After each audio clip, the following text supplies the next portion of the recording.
anyway, you know. But when you see a yellow flag waving, we've been seeing yellow flags waving since they were on mini bikes. So to have a little bit of red in it, there's so much going on. He had pressure. It's down the end of the day. It's a glare, all that stuff. And now there's no mistake in it. And I like the fact that they made that change so quickly. You know, didn't have to go through a bunch of processes. It was like, that was a problem. The teams were like, hey, you need to work with us on this, and let's try to make this fair for everyone, and they did.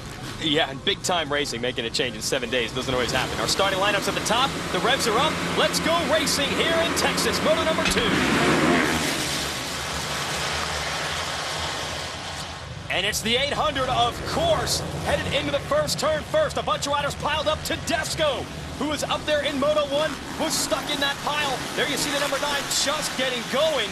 So tough break for the Honda man. How about the 42 of Jake Moss and another Australian, Dan Reardon, in third. So Australians 2 and 3 trailing Alessi. And then you got Andrew Short coming through next. And another Troy Lee designs Honda rider. That's Blows back there in 63. And look at Short trying to make moves.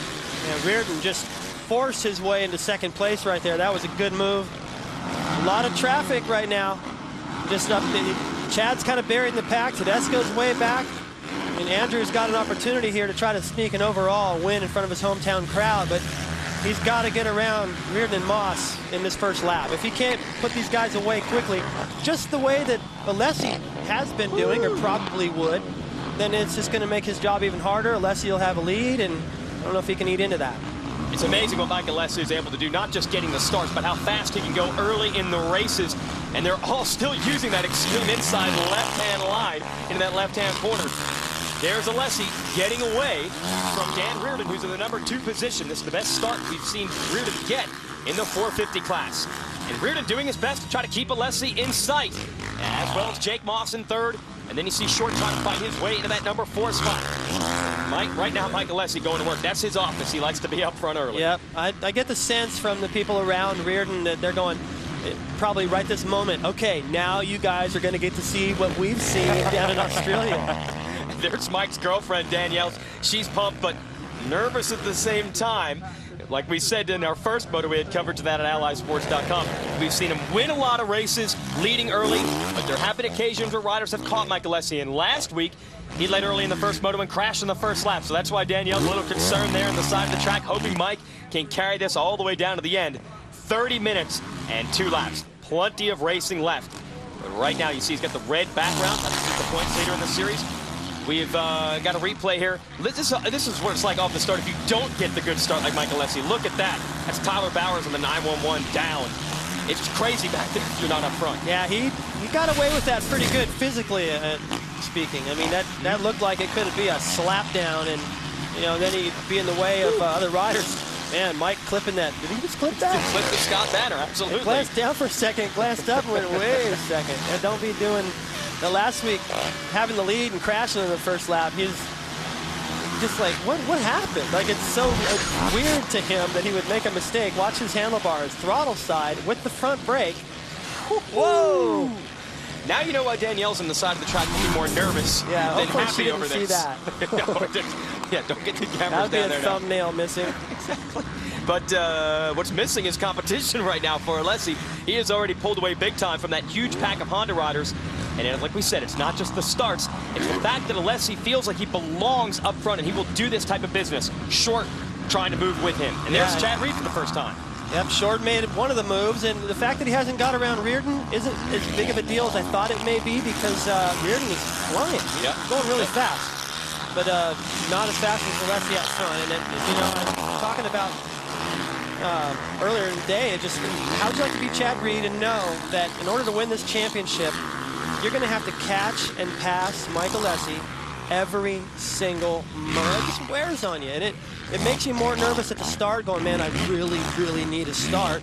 And it makes you nervous in the race, because if he glances over off any of these jumps or going into a corner and can see a portion of the track ahead of him, he'll see how far ahead Alessi is already, and just realize, you know, it's not like I'm that much faster than the guy. I got to be amazing right now just to even catch him, let alone pass him. what's amazing is the rider in 5th in front of Reed. That's Ricky Dietrich. He's an off-road racer, enduro-cross champ, former works champ. He is basically riding Tim Ferry's bike today. He's a guest rider with the factory Kawasaki effort, and what a performance as a guest in the top 10 in Moto #1 and in the top 5 in Moto 2. And there's Tim Ferry watching the rider on his bike, and 5th ain't too bad for a guy who's supposed to be out racing in the desert. Considering the health that Ferry's had, he's probably looking at this performance from Dietrich going, wow, that's better than I could do for the time being anyway. I mean, 7th in the first moto, and up here right now leading Chad Reed.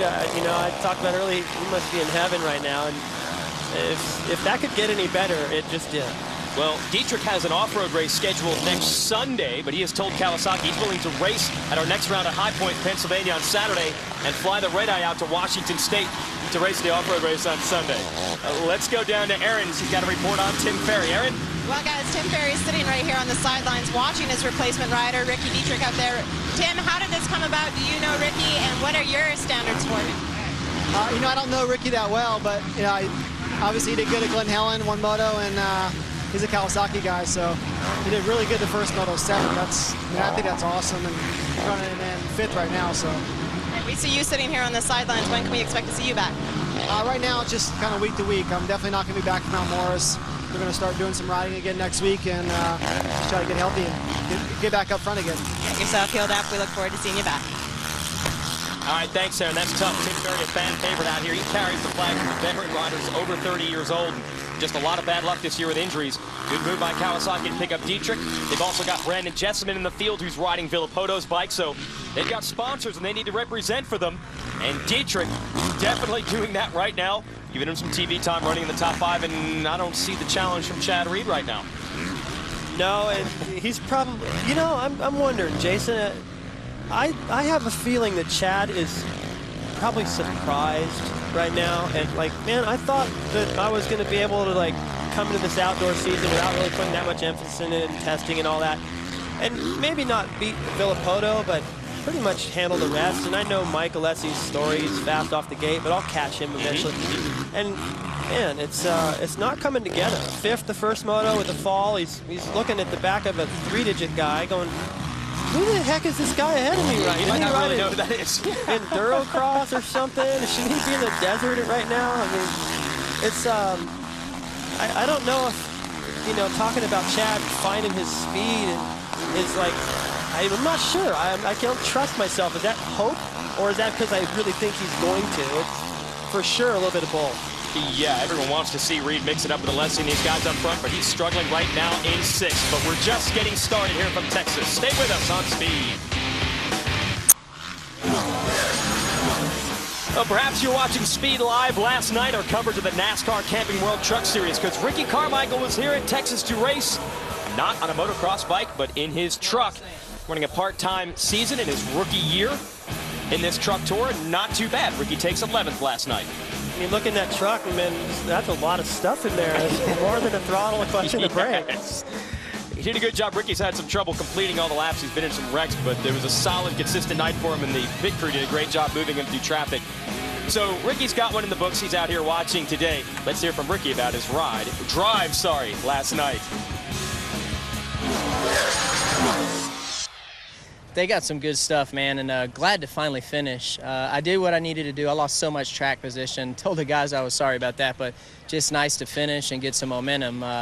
Nice to learn that air on a 1.5 miles. So I think next time will be even better for me. All right, well, Ricky, a great job there in the truck, and the team that he used to race for and still consults with and tests with, well, they're still up front. Only now it's with the 800 instead of the 4. Mike Alessi just absolutely dominating out here in Texas. He won Moto 1 in the exact same fashion. He is leading Moto number 2. Big gap early on, David Bailey. Yeah, it's similar to Ricky in terms of the domination and you know, in the early part of the race for sure. I mean, he's had been caught down the stretch, but man, just looking how straight he keeps the bike through that sand section. I mean, if you watch a straight on shot of most riders coming through there, they're, you know, bikes moving around left or right quite a bit. It's just the way the sand is.